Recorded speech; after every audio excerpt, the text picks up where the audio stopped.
they're not just, these lawmakers and Republican lawmakers specifically are not just going to be facing pressure from young people. Apparently, they're also going up against Donald Trump, who posted this last night on True Social. He wrote, "If you get rid of TikTok, Facebook and Zuckerschmuck will double their businesses.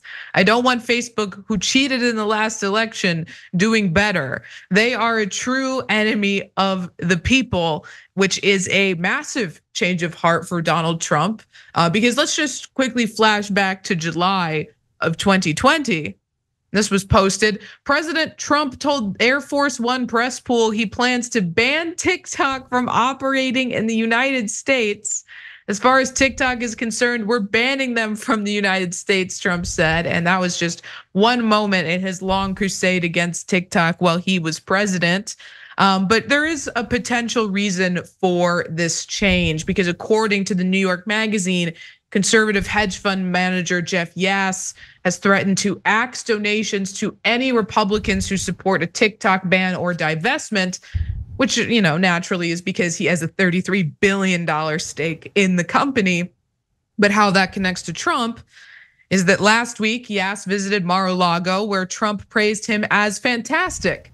Media reports touted that Yass could potentially contribute generously to Trump's campaign. So of course, that's one side of it. I mean, there's also the potential that the people around him have told him that young people love TikTok, and if they're trying to win the votes of young people, he might just come out and pretend that he's pro TikTok and capitalize on this moment where President Biden has failed tremendously. So definitely a big switch up there from Donald Trump. But did this surprise you guys to see him suddenly in TikTok's corner? A lot of mainstream media don't give you honest news. We do. You know why? Because of you. Paid membership on YouTube makes all the difference. Hit the join button below and you become the hero that sustains us. No, not really, because first of all, Donald Trump changed his position on everything and he'll change it back. He's fickle and it depends on who's paying him and bribing him and all that stuff. So when this guy comes in and says, hey, I'll give you money if you are now in favor of TikTok, he says, yes, queen.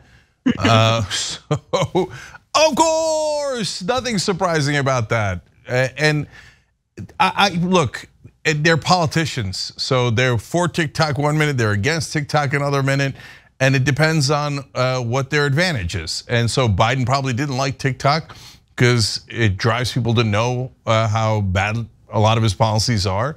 On the other hand, when he thinks he can get young voters by going on TikTok, all of a sudden he's in favor of TikTok. And then the minute his donors want him to shut it down, after the election is over, he'll go back to shutting it down. So they're giant hypocrites, and that's why the people on TikTok are doing this outreach to Congress and telling them, giving them a piece of their mind. And it's a great start to activism, and I think TikTok could do, people on TikTok could do a lot more, because we have to stop talking about it as if TikTok is a human being that makes decisions. It's a corporation. It wants to profit, maximize profit. And the way that it does that is it gives people an outlet, and that outlet is a positive thing. I agree with Jackson that of course you gotta be careful to make sure that the Chinese government is not getting our information. When we want warrantless wiretapping, we want it only to be our government. Right.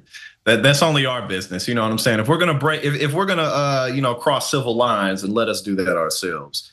But yeah, no, it's not surprising at all. Like you said, Trump flip-flops on everything, including the reversal of Roe.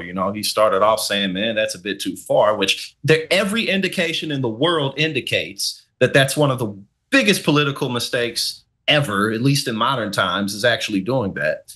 But now, he's taking credit for it, because of him, which in a lot of ways is true, because he was president, he got those three people on that bench. So, go ahead and keep on taking credit for it. But yeah, it's not surprising whatsoever. Trump wakes up and just says things. That's what he does. I like that description. Trump wakes up and says things. They don't have to make sense. They don't have to connect to one another. They don't have to be true. He just says things.